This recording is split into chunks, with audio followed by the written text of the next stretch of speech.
TWR द्वारा प्रसारित कार्यक्रम जिंदगी की राह में आप सबका हार्दिक स्वागत बा। ये एगो क्रमबद्ध ढंग से बाइबल अध्ययन है और हमनी के जिंदगी खातिर एगो उपहार हवे। परमेश्वर चाहेले कि हर आदमी का जीवन पवित्र होखे, हर आदमी पाप से छुटकारा पाए ताकि दंड का भागी ना बने। एक कार्यक्रम के द्वारा हम यही दिशा में आप सबका मार्गदर्शन करतनी। तो चलिए आज की कार्यक्रम के आरंभ कइल जा। दया करी प्रभु रउआ दया करे ना हो, दया करे ना भक्त करेलन को हरिया, दया करे ना भक्त करेलन को हरिया, दया करे ना। दया करी प्रभु रउआ दया करे ना हो, दया करे ना। दया करी प्रभु रउआ दया करे ना हो, दया करे ना भक्त करेलन को हरिया, दया करे ना भक्त करेलन को हरिया, दया करे ना।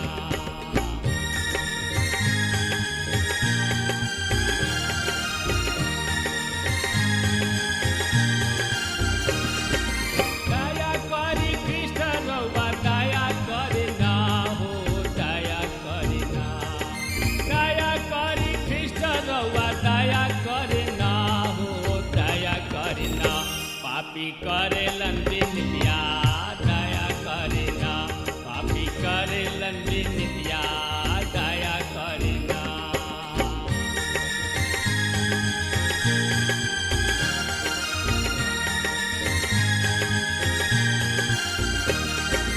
हाथ जोड़ी करी प्रभु शरण में सिसवा, दया करे ना। हाथ जोड़ी करी प्रभु चरण में सिसवा, दया करे ना। सेवक मांगेलन बरतनवा, दया करे ना। सेवक मांगेलन बरतनवा, दया करे ना। दया करे ना प्रभु दया करे ना जी, दया करे ना।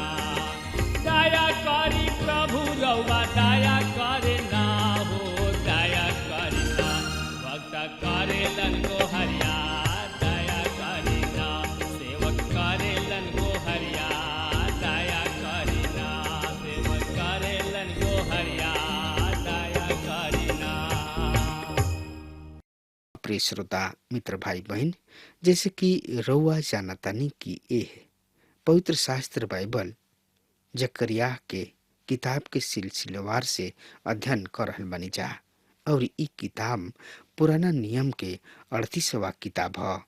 जकरिया नबी एह किताब के लेखक हवे और उनका नाम के अर्थ यहोवा परमेश्वर स्मरण करलन।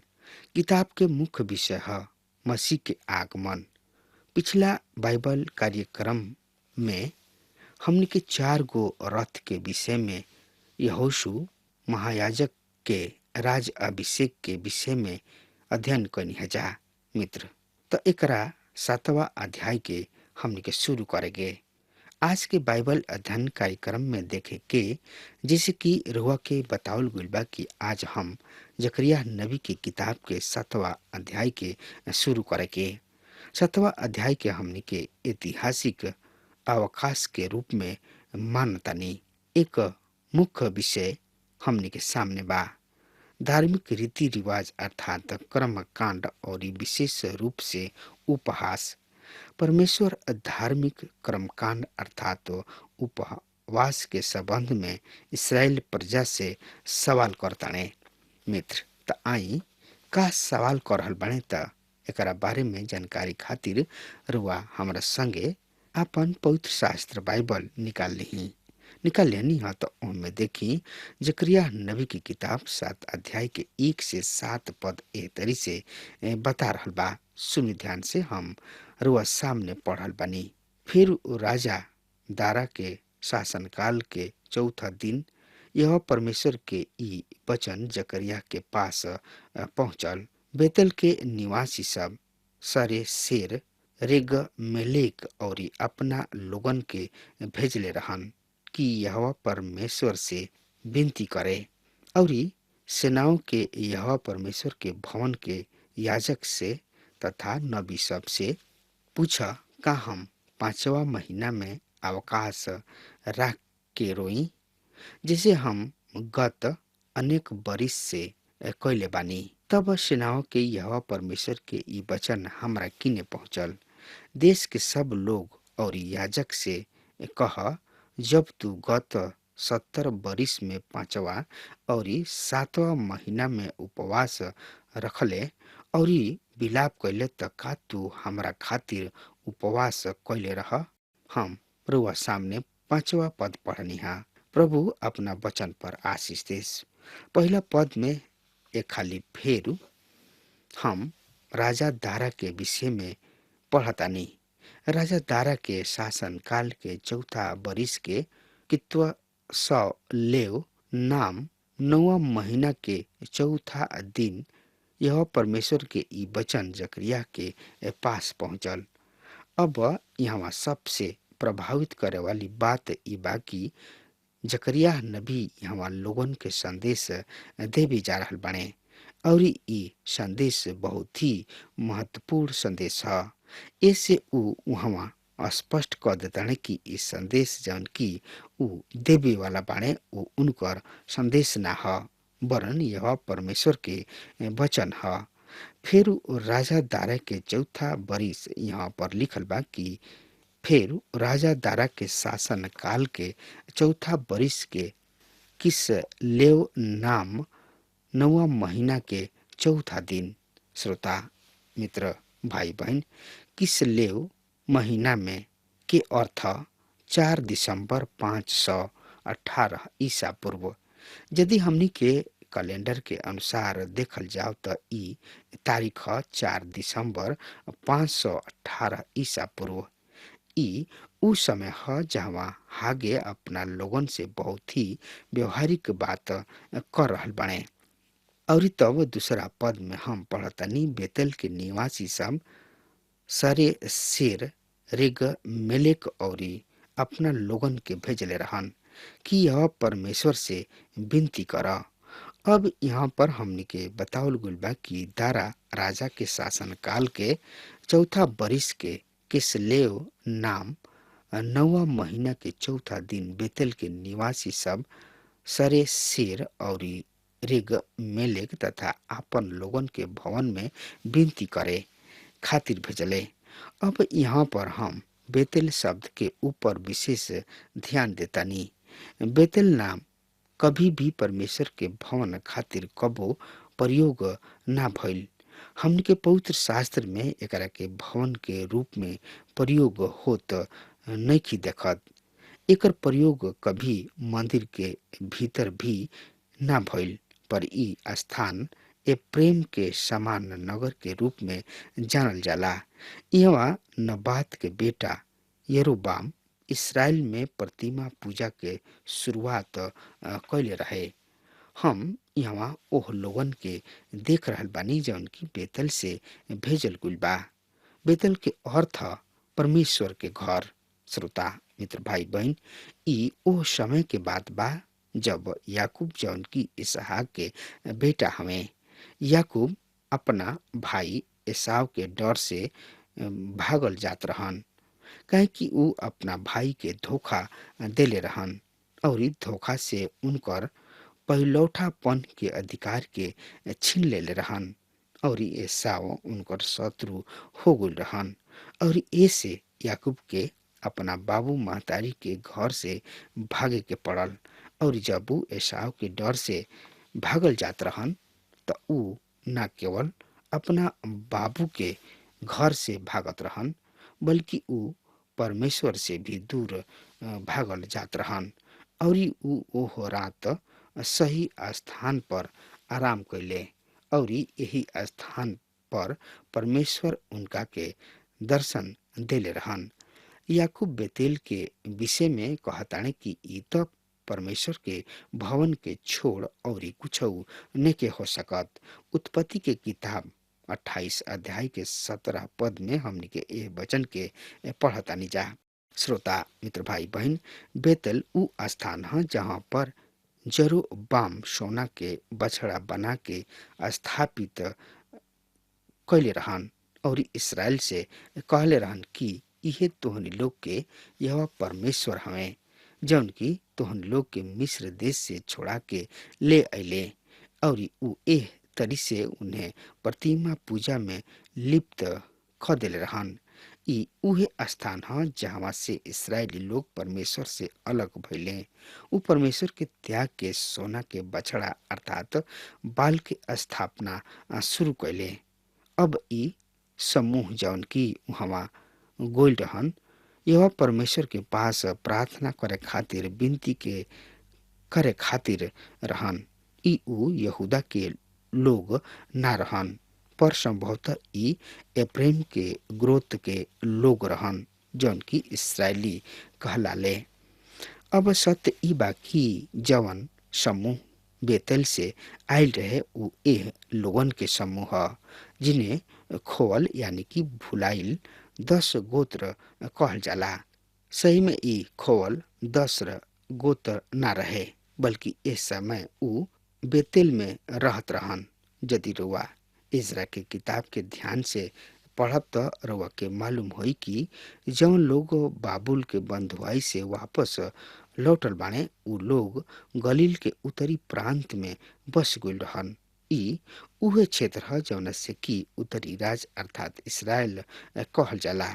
ध्यान रहे कि उत्तरी राज के इसराइल कहल गइल बा और दक्षिणी राज के जन्म में दूगो गोत्र सम्मिलित बा, यहूदा के गोत्र और बिन्जामिन के गोत्र एकरा के यहूदा कहल जाला। श्रोता मित्र भाई बहन, इसराइल के 10 गोत्र खोवल भुलाइल भटकल गोत्र ना ह। स्वाभाविक रूप से जब भी बंधुआई से लौटले त ई ओही स्थान के लौट गईले जहाँ से ऊ बंधुआई में गईले। बहुत से एकरा में से इसराइल के गोइल जौना के हम सामरिया के नाम से भी जानतानी, काहे कि सामरिया इसराइल के राजधानी रहे और एकरा में से उ लोग हमें जौन की बेबीलोन के बंधुआई में पैदा भइल रहन। सरेसर रेगेमेलेक ई बेबीलोन के नाम ह, ई इसराइली नाम ना ह। ई यहूदी सब के रूप में अपना गोत्र के लौटल बाड़े। श्रोता मित्र भाई बहन, रुआ ई विचार करे के भूल मत करी कि ई 10 गोत्र विश्व में कहीं खो गइल बा। ऐसन कदापि नइखे भइल। ई 10 गोत्र इसराइल के नाम से जानल जाला और जवन उत्तरी राज के नाम से पहचानल जाला। ऐसे हम कह सकतानी कि ई 10 गोत्र खोवल भुलाइल नइखन। तब 7वां अध्याय के 3 पद में हम पढ़तानी, सेनाओं के यहोवा परमेश्वर के भवन के याजक सब से तथा नबी सब से पूछ, का हम 5वां महीना में उपवास राख के रोई जैसे हम गत अनेक बरिस से कइले बानी। अब यहाँ पर हम देखतानी कि एह लोगन के यहोवा परमेश्वर के भवन में कुछ सवाल लेके भेजल गइल और उनका सेनाओं के यहोवा परमेश्वर के याजक सबसे तथा नबी सबसे ई सवाल करे के बा कि का हम 5वां महीना में उपवास राखी के रोई जैसे कि हम गत अनेक बरिस से कइले बानी। मित्र, इनकर सवाल महत्वपूर्ण बा और उनकर सवाल कर्मकांड से जुड़ल बा। इस सवाल पूर्णतः रीति रिवाज के विषय में बा और उनकर सवाल बा कि का ई रीति रिवाज सही बा या गलत बा। हम 5वां महीना में उपवास राख के रोई या ना रोई। लोगों या बाबुल के बंधुआई से पहले ई उपवास शुरू कैले रहन और ई बंधुआई के समय में भी ऊ एकरा के जारी रखले। भजन संहिता 137 के पहला और दूसरा पद में हम पढ़तानी कि बाबुल के नहर के किनारे हम बैठ गईनी और सियोन के स्मरण क के हम रो पड़नी। ओकरा बीच के मजनू फेड़ पर हम आपन वीणा सब के रहे। उ उपवास त करत रहले पर परमेश्वर के द्वारा कोनो तरीके आशीष के आनंद ना लेत रहले और ऐसे उ सवाल करताने कि का हम 5वां महीना में उपवास राख के रोई, जैसे कि हम गत अनेक बरिस से कैले बानी। यद्यपि कुछ समृद्धि तो आयल रहे, लोग भवन बना के आराम से रह रहल बाणे, बल्कि बहुत ही प्रभावशाली भी बन रहल बाणे, पर फिर भी उ रो रहल बाणे, उ विलाप कर रहल बाणे। हम ई सब कुछ करत रही पर परमेश्वर हमनी के आशीष ना दिहले। ई सवाल हमरा के परेशान कर रहल बा। अब सवाल ई बा कि का ई कर्म कांड सही बा या गलत बा। आज हमनी के जिंदगी में भी जहाँ बहुत कुछ कर्म कांड हमनी के जिंदगी में पावल जाला और प्रभावशाली रूप से हमनी के जिंदगी में दिखाई देता और बहुत सा प्रभाव उनकर हमनी के जिंदगी पर बा। अब सवाल हमनी के खातिर भी इहे बा कि का ई रीति रिवाज सत्य बा या गलत बा। का हम एकरा वास्तव एगो आशीष के रूप में स्वीकार करीना? का एकरा द्वारा हमनी के कोनो आशीष मिलल बा या परमेश्वर हमनी के एकरा द्वारा आशीष के स्रोत बनवले बाणे? ई महत्वपूर्ण सवाल बा। हमनी के अपना कर्म कांड पर, अपना रीति रिवाज पर ध्यान देवे के बहुत ही जरूरी बा। का उ सही में परमेश्वर के ओर से बाणे? का उ सही में हमनी के आत्मिक आशीष दे रहल बाणे? आज परब के बहुते महत्व दिहल जाला। ई उ समय ह जब लोग विचार कइल छोड़ देले, लोग महत्वपूर्ण बात पर विचार ना करले, आत्मिक बात पर विचार ना करले, कर्म कांड पर, धार्मिक बात पर विचार ना करले, वरन ओकरा के करत ही रहलन। उनका से का लाभ बा? उनकर का प्रभाव बा? एकरा पर उनका कोनो विचार ना होला। ई उ समय ह जब लोग मसीह से दूर होत जाले और ऐसना स्थिति में उन्हें कुछ दूसर काम करे के पड़ेला और इहे उ समय ह जब उनकर आत्मिक पतन शुरू हो जाला। अनेक मसीही लोग बाणे, उनकर स्थानीय कलिसिया ह जौन की धार्मिक कर्म कांड में फंस गइले, उलझ गइले, पर उहे आत्मिक रूप से अपना जिंदगी में कोनो भी उन्नति दिखाई न देला, वरन उनकर आत्मिक पतन शुरू हो जाला। एक समय रहे जब यूरोप में लोग आराधना विधि के विषय में वाद विवाद कैल करत रहन। उ कहत रहन कि प्रार्थना बैठ के कर या खड़ा होके कर। कई लोग रिवाज सब के मानत रहन। कई लोग पूर्ण रूप से आराधना विधि पर ही विश्वास ना करत रहन। आज भी वर्तमान समय में ऐसन मसीही बाणे जौन की बहुत ही धार्मिक हवे, जौन की आराधना विधि के प्राथमिकता देले, आराधना के प्राथमिकता ना देले।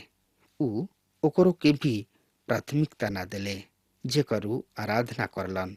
कई ऐसन मसीही मत बा जौन की आराधना विधि के त प्राथमिकता ना देले, पर ई रीति रिवाज कौनो ना कौनो रूप से उनकर आराधना पद्धति में दिखाई देत रहे। हमके आराधना में एकरा प्रभाव के देखल जा सकता।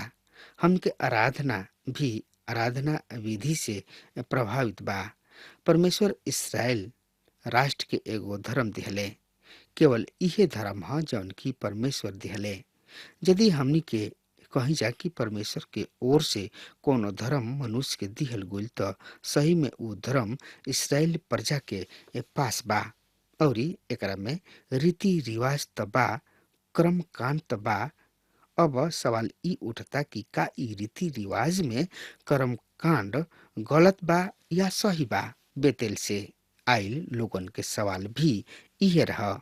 वो कहतानी कि हमनी के उपवास करत करत और विलाप करत करत थाक गइल बानी जा।